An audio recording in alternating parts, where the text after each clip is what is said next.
Salut les voyageurs! Aujourd'hui on se retrouve enfin après une pause pour parler du chapitre 988. Comme je vous l'avais dit, je ne vous ai pas abandonné et je vous ai sorti 3 vidéos sur des sujets assez différents pour que vous ne vous ennuyiez pas trop pendant cette pause qui était insurmontable. Si vous n'avez toujours pas eu l'occasion de voir les dernières vidéos, allez-y, elles vous attendent avec impatience. Entre les primes des amiraux, le acquis des éléments ou encore le fruit caché de Roger, vous avez de belles vidéos à vous mettre sous la dent. Mais pour ne pas changer notre rendez-vous post-chapitre, la vidéo d'aujourd'hui est concentrée sur le chapitre 988 qui est sorti sur Scantrad et qui sortira officiellement lundi sur l'application Manga Plus. Malheureusement, il y aura encore une pause annoncée à la fin du chapitre 988. Mais avant de commencer la vidéo, toi cher voyageur qui passe par là, je te vois. Abonne-toi pour faire partie de l'aventure Log Pause et surtout active ton acquis du likement pour me montrer ta puissance. Pour ceux qui ont le mantra, activez la cloche d'or de Chandra pour être informé de la sortie de mes vidéos. Sans plus tarder, commençons. Le chapitre a pour titre « Désolé pour l'attente » et met en avant la suite des mini-aventures de Lola et Chiffon qui ont quitté l'île où se trouvait Pound, leur père, mais ce dernier les suit à la nage et ce malgré les canons lancés par la marine. Bref, comme d'habitude, vivement Goda passe à une autre mini-aventure. Au clair de lune, le chapitre débute avec Kaido qui parle de la fameuse transformation connue des Minx, la forme sous longue.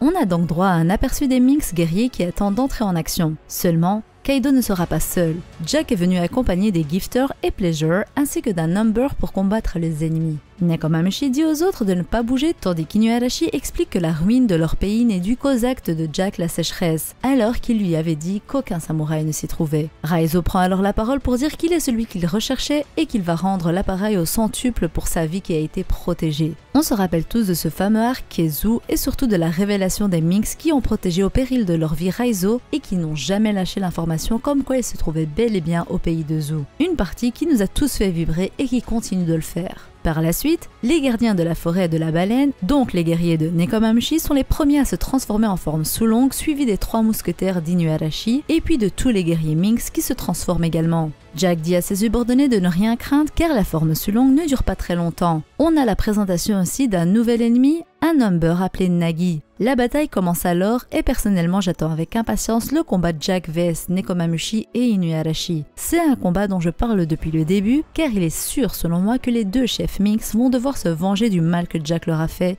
et il me semble improbable qu'ils affrontent quelqu'un d'autre que ce dernier maintenant qu'il est en face d'eux. Bien évidemment, il ne faut pas sous-estimer Jack. Ce dernier a tenu 5 jours et 5 nuits face aux 2 Minx qui se relayaient. Il a décidé d'utiliser le gaz quand il a vu qu'il commençait à être en position de faiblesse, mais ce qui est sûr c'est qu'il a entièrement le niveau pour les contrer. Maintenant à voir si en forme sous longue, ils devraient s'allier pour vaincre Jack alors que leur force est décuplée. Pour ma part, j'aurais aimé voir un 1v1 de l'un des 2 chefs Minx face à Jack, mais les deux ont autant la légitimité de le combattre et de se venger. Donc pour ma part, je pense que les deux affronteront Jack car leur forme sous longue n'est pas illimitée. Après on peut espérer que Inu et Neko, étant tous 2 chefs des Minx, auront une durée plus importante pour leur transformation que les autres Minx. Alors que la bataille sur le toit du dôme de Nigashima a commencé, au château, King et Queen se tiennent toujours sur l'estrade à côté de Momonosuke qui est toujours attaché. Shinobu tente alors de le sauver mais n'arrive pas à défaire les menottes jusqu'à ce qu'elle se fasse repérer par King qui l'envoie valser. Mais alors que tout le monde a les yeux rivés sur elle, les chaînes de Momonosuke se brisent semant la confusion dans les esprits de King et Queen.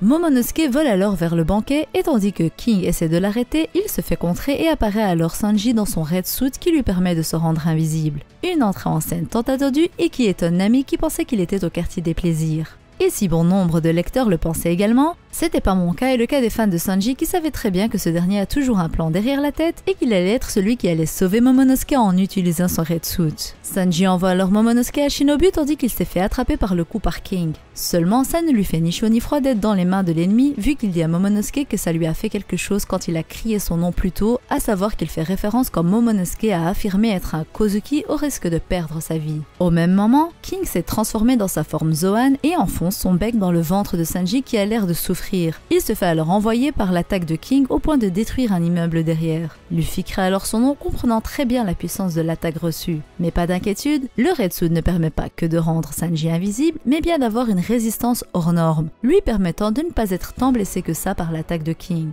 Luffy confie alors par la suite Momonosuke à Yamato en lui disant de le protéger avec Shinobu, ce à quoi répond Yamato en étant confus que c'est son fils après tout. Yamato se prend pour Oden Kozuki. Il ne faut pas oublier donc Momonosuke étant le fils d'Oden, c'est comme si c'était son fils. Big Mom alors fonce sur Luffy en disant qu'ils vont massacrer tous ceux qui ont fait irruption au banquet et envoie alors une attaque Igoku vers Luffy qui l'esquive. Les rebelles parlent alors de Big Mom ne comprenant pas qui elle est car il ne faut pas oublier que ces derniers sont dans un pays fermé où aucune information ne sort comme ne rentre. Du coup Big Mom pour eux est une femme inconnue mais ils savent au moins qu'elle peut faire jeu égal avec Kaido. Luffy dit alors vouloir rejoindre les fourreaux sur le toit mais si Big Mom venait à le suivre, ça ferait trop d'ennemis d'un coup, au moins il est réaliste. Tandis que Big Mom appelle Zeus pour attaquer Luffy qui s'est enfui, elle s'aperçoit que ce dernier a disparu et qu'il est dans les mains de Nami qui a encore eu le culot et le courage de voler Zeus. Nami ne porte pas le surnom de la chatte voleuse pour rien. Quand elle veut voler quelque chose, elle tente le coup quoi qu'il en soit et quel que soit l'ennemi en face. Elle demande alors à Zeus de choisir entre Mama et elle. Seulement ce dernier ayant une partie d'âme de Big Mom ne peut pas se retourner contre la Yonko. Lin récupère alors Zeus qui en pleurs dit à Nami qu'elle doit mourir car sinon il sera celui qui disparaîtra. Nami est donc dans une situation déplorable et alors qu'elle pleure toutes les larmes de son corps, une moto se dirige vers eux avec un Brook chantonnant et ni une ni deux avec la moto, Franky écrase la tête de Big Mom et Brook coupe Zeus en deux, ce qui choque tous les ennemis autour. L'entrée en scène de Franky et Brook est alors magistrale et Nami en pleure en appelant Franky Aniki faisant référence à l'arc Water 7. Bien évidemment, cette entrée en scène était belle pour les Mugiwara, mais un peu moins pour Big Mom qui s'est fait rouler dessus sans problème. Sur son visage apparaissent alors des marques qui pour certains sont des égratignures, mais qui pour moi sont simplement la saleté de la moto qui lui a roulé sur le visage. Il ne faut pas oublier que Big Mom a une résistance incroyable et surhumaine. Luffy n'a pas réussi à la blesser et ce même avec le haki de l'armement, c'est pour vous dire.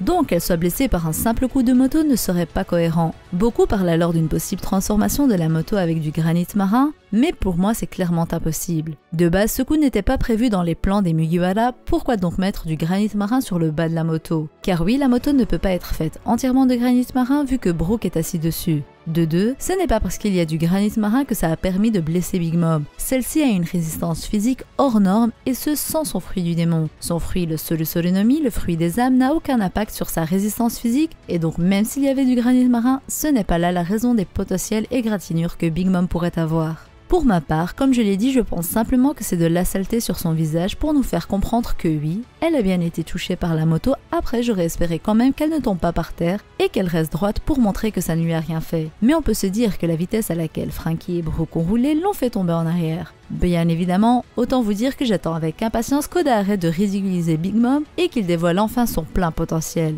Oui, le personnage de Big Mom est comme ça, mais après tant d'affronts envers elle, il serait temps de la mettre à l'honneur. Au final, elle qui devrait être crainte ne l'est pas du tout, et ça commence à bien faire, donc j'espère vraiment qu'Oda va se rattraper là concernant. De plus, beaucoup parlent d'une perte de mémoire à nouveau. Pour ma part, j'en avais déjà parlé dans quelques théories d'une fameuse nouvelle perte de mémoire qui la ferait changer de camp et arrêter l'alliance, mais je n'ai plus trop envie de voir ça se produire avec le déroulement des choses. Luffy a déclaré la guerre aux deux Yonko en disant clairement qu'il allait les vaincre. Donc que Big Mom perde la mémoire et change de camp maintenant, je pense que ça ne me plairait pas, mais à voir comment c'est amené. J'ai toujours parlé du lien que Chopper et Otama ont créé avec Olin quand elle avait perdu la mémoire. Pour moi, cette partie n'était pas là pour combler, mais bien avec un but précis. À voir ce que Oda décidera d'en faire. Des nouvelles de Brook et Franky, mais toujours aucune nouvelle de Jinbei et Robin qui pourtant étaient dans la foule. C'est à se demander s'ils n'ont pas été à la recherche du Road Poneglyph pour que Robin puisse le déchiffrer et que Jinbei puisse en faire une copie pendant que les yeux sont rivés vers les combats. Après tout, le but premier est de battre Kaido et Big Mom, mais il ne faut pas oublier de récupérer le Road Poneglyph tant qu'ils en ont l'occasion.